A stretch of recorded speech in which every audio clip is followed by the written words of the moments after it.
ហើយសួស្តីអ្នកគ្នាថ្ងៃនេះគឺធ្វើម្ហូបអាយ៉ា3 4អ្នកនោះវាទីម្ដងឲ្យវាផ្លាច់មាត់ពោះដាក់តែចំណីខកឲ្យវាស៊ីរហូតដល់អញ្ចឹងពេលខ្លះក៏វាធុញដែរដល់តែយើងជាម្លេយើងហូបតែយើងចេះធុញតំទៅពួកវាទៀតគឺនឹងហើយអញ្ចឹងផ្លាស់ប្ដូររសជាតិឲ្យពួកវាឆ្ងាញ់មាត់ម្ដងសម្រាប់ថ្ងៃនេះគឺធ្វើស៊ុបបន្លែឲ្យពួកវាអញ្ចឹងអ្នកនរនេះអាចឃើញគឺខ្ញុំមានបន្លែប្រមាណមុខដើម្បីដាក់លាយវាហើយខ្ញុំដាក់លាយជាមួយនឹងស្លាបមាន់ដើម្បីឲ្យវាមានរសជាតិសាច់មាន់នៅក្នុងអញ្ចឹងណាអញ្ចឹងស៊ុបបន្លែលាយជាមួយនឹងសាច់មាន់ហើយនេះគឺបន្លែគឺខ្ញុំហាន់វាទុយដើម្បីដាក់ធ្វើឲ្យវាហើយឲ្យវាស៊ីតែម្ដងទៅពីរដងទេគឺខ្ញុំមកវាទៅអញ្ចឹងហើយអញ្ចឹងគឺដល់ថ្ងៃគឺវាអត់មានអីពិបាកទេគាត់ថាពេលខ្លះគឺយើងអត់មានពេលវេលាសម្រាប់ធ្វើអញ្ចឹងណាអញ្ចឹងគឺយើងដាក់តែចំណីខទេប៉ុន្តែ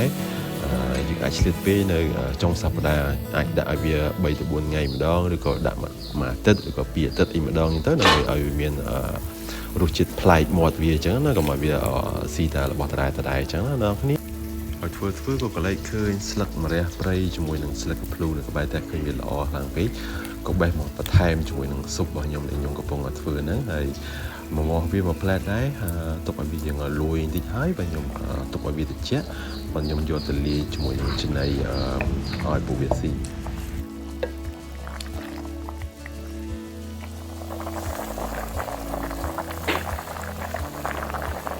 ហើយធ្វើចុះធ្វើឡើងកលែកឃើញពងក្រួយនៅក្បែរខ្លួនហ្នឹងក៏ដាក់ឲ្យវាថែម3គ្រាប់ទៀតទៅហើយក៏ស្ងោរថែម4គ្រាប់ទៀតដើម្បីឲ្យពួកវាស៊ីអញ្ចឹងណាហើយសម្រាប់ស្លាប់មាន់ដែលខ្ញុំស្ងោរឲ្យវិញគឺខ្ញុំអត់ដាក់ឲ្យវាស៊ីទាំងអស់ទេទោះបីជាវាខំកើតក៏ដោយពួកវាអាចនឹងមានបញ្ហាវាខំវាទៅពីទៅអត់មកវាលេបទៅវាអាចមានបញ្ហាទៅដល់គ្រឿងក្នុងពោះវៀនវាជានៅសល់តែចំណៃបន្តិចក៏វាមានបញ្ហាទៅដល់ពោះវៀនវាដែរអញ្ចឹងគឺខ្ញុំអត់ឲ្យវាស៊ីឆ្អឹងធំនោះទេគឺខ្ញុំបេះសាច់យកឆ្អឹងចេញឥឡូវស៊ុបរបស់យើងគឺរួចរាល់ហើយនៅក្នុងហើយគឺចម្រុះចាប់ឆាយស៊ុបចាប់ឆាយឥឡូវគឺយកទៅឲ្យពួកវាហើយមុនយកទៅវាគឺខ្ញុំបដាវាលេងពីសិនពុកថ្ងៃនេះចុងសប្តាហ៍អញ្ចឹងបងប្អូន Ready? Good boy. Stay. Not yet. See him. Okay?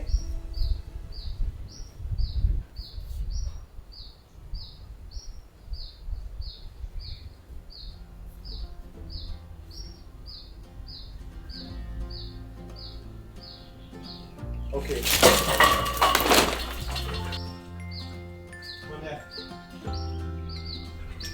បន្ទាប់ពីដើរលេងបានសន្ទុះហើយគឺខ្ញុំនាំវាត្រឡប់មកវិញឲ្យវាចូលទៅក្នុងធុងវិញព្រោះជាធម្មតាខ្ញុំចំពួកវាគឺខ្ញុំអត់បលែងវាឲ្យវាចេញដើរលេងរត់នឹងក្រៅទេដាក់វានៅក្នុងធុងបាក់នៅវាប៉ុណ្្នឹងអញ្ចឹងណាគឺវាមានទីធ្លាសម្រាប់វាលត់លេងបលែងលេងជាមួយនឹងគ្នាហើយជាធម្មតាគឺខ្ញុំតែងតែបលែងវាចេញរាល់ថ្ងៃនៅពេលល្ងាចឬក៏ពេលផឹកសម្រាប់ខ្ញុំទៅឬក៏ថ្ងៃណាចុងសប្តាហ៍នេះគឺខ្ញុំធ្វើអីវានាំវាដើរលេងអីចឹងណាគាត់ថាមួយរយៈនេះគឺខ្ញុំមិនសូវមានពេលទៅនៅក្នុងការប្រហាត់ប្រហែលពួកវាទេ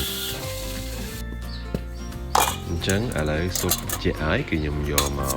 ចែកឲ្យវាម្នាក់មកចំណែកធម្មតាគឺទូវាច្រើនជាងគេហើយនឹងពងគួច4គ្រាប់នេះគឺខ្ញុំពុកឲ្យវាហើយខ្ញុំដាក់ទាំងសបកឲ្យវាស៊ីតែម្ដងวันนั้นก็វាមានជាតិកាល់ស្យូមនៅក្នុងនឹងដែរវាជួយសុខភាពរបស់វាអញ្ចឹងណាតែយើងដាក់ច្រើនពេកហើយឥឡូវយើងនឹងទៅមើលតើពួកវាស៊ីស៊ុបដែលខ្ញុំធ្វើនឹងឬក៏អត់អូខេអញ្ចឹងឥឡូវទៅហៅវាចេញមកសិន Not yet. Stay. Only stay.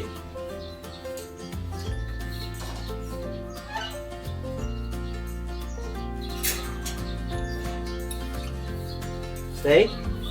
Good boy.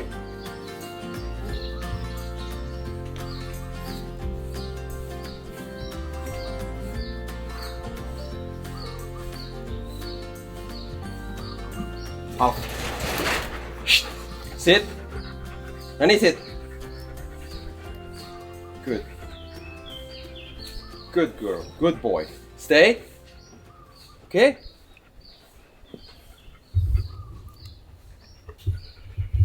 Not yet? Ruth Rani Đừng xin nghiêm Odie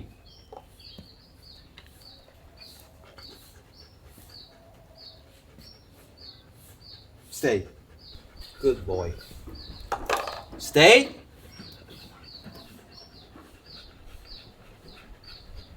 Em mới bon anh Em mới ơ anh Em mới mê anh Stay Okay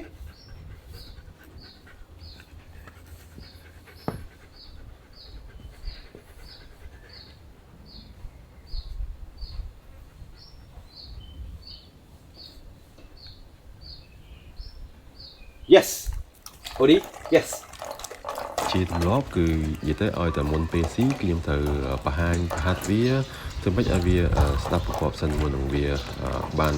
របស់ស៊ីដើម្បីកុំឲ្យវាស៊ីអីពីប្រទេសអត់ស្ដាប់ជាយើងអញ្ចឹងណាអញ្ចឹងក៏វាស្រួលនៅក្នុងការចាត់ចែងនៅក្នុងការទុកដាក់នៅក្នុងការដាក់ឲ្យវាស៊ីដែរវាអត់បើកមកភ្លាមវាចាប់ដើមស៊ីញ៉ៃអញ្ចឹងណាអញ្ចឹងវាក៏វាមើលទៅវាអត់សូវល្អមើលដែរអញ្ចឹងគឺយើងត្រូវធ្លាប់បង្ហាញវាធ្លាប់ដាក់ឆ្នៃវាកុំឲ្យវាខំដៃកុំឲ្យវាប្រហឹមកុំឲ្យវាខំគ្នានៅពេលដែលវាស៊ីគ្នាអញ្ចឹងណាវាមិនបាន 100% ប៉ុន្តែក៏វាបានកាត់បន្ថយ80-90% ដែរនៅពេលដែលវាស៊ីចំណីវាអត់ខំគ្នាវាអត់ក្រហមវាអត់កាចវាអត់អីចឹងណាអ្នកគ្នាហ្នឹងតើយើងធ្លាប់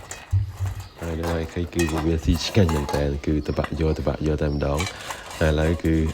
3-4នាក់នោះគឺ3នាក់នោះវាអស់លឿនជាងគេបើអូឌីវាស៊ីមួយស៊ីវាប្រុសស្អាតស៊ីតាពីខាំលេបមួយបើពួកនោះដាក់លេបយកតែហ្មងពួកវាឆ្ងាញ់គ្លៀខ្លាំងពេកយកហើយធម្មតាឆ្កែរបស់ខ្ញុំគឺខ្ញុំមិនឲ្យវាធាត់ខ្លាំងទេគឺអ្នកនងឲ្យឃើញរាងរបស់វាគឺមើលទៅ discom នេះប៉ុន្តែដោយសារសុខភាពរបស់វាល្អសម្រាប់គីឡូប៉ុណ្ណឹងអញ្ចឹងណាគីឡូចន្លោះពី20ទៅ30 29ទៅ30គីឡូជាងតិចតួចហ្នឹងគឺជាគីឡូដែលវាមានសុខភាពល្អអញ្ចឹងគឺខ្ញុំថែវាប៉ុណ្ណឹងទេគឺខ្ញុំមិនឲ្យវាលើសគីឡូពីហ្នឹងទេហើយសម្រាប់ធុងនៅក្នុងឯឃើញវាចាស់តិចហើយដោយសារតាំងពី OD មកហើយប្រម៉ែប្រមោឲ្យវាយវ៉ាន់ដែលវាចាស់ហ្នឹងយកមកធ្វើឲ្យវាហើយក៏ប្រើបានអញ្ចឹងក៏ត្រូវប្រើបន្តទៀតទៅខ្ជិលធ្វើអាថ្មីចាំមើលថាវាពុកឬក៏វាឆេះអីខ្លាំងអានឹងចាំធ្វើធុងថ្មីសម្រាប់ពួកវាហើយឥឡូវគឺខ្ញុំកំពុងតែបង្ហាញ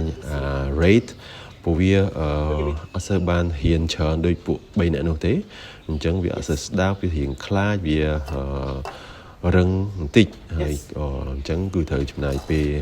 តើចំណាយពេលបង្ហាញវាឡើងវិញតែអញ្ចឹងទេនៅក្នុងនេះឃើញគឺសម្រាប់កូនឆ្កែដែលយើងអត់បានបង្ហាញវាគឺនៅក្នុងនេះឃើញគឺវារឹងវាអត់ស្ដាប់យើងវាខ្លាចយើងអញ្ចឹងទៅវាធ្វើឲ្យពេលខ្លះវាអត់ស្ដាប់យើងវាធ្វើអីញ៉ៃអញ្ចឹងទៅវាធ្វើឲ្យអារម្មណ៍យើង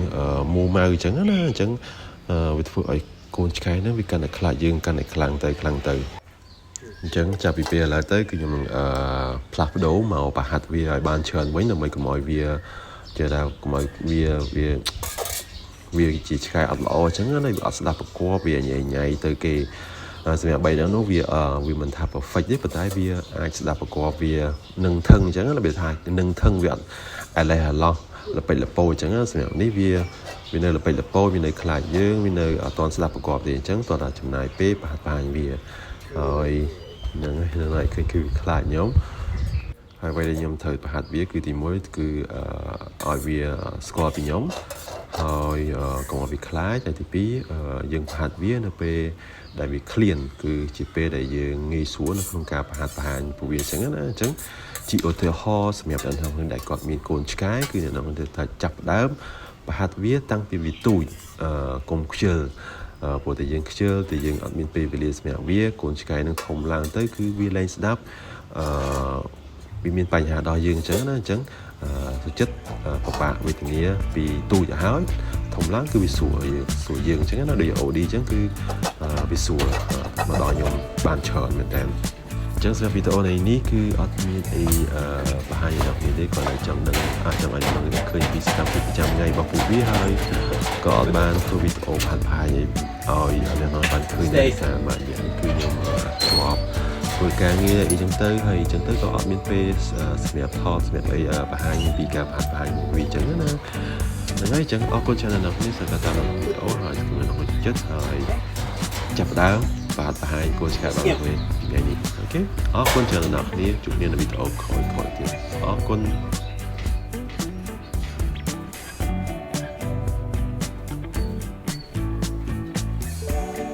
ងាយ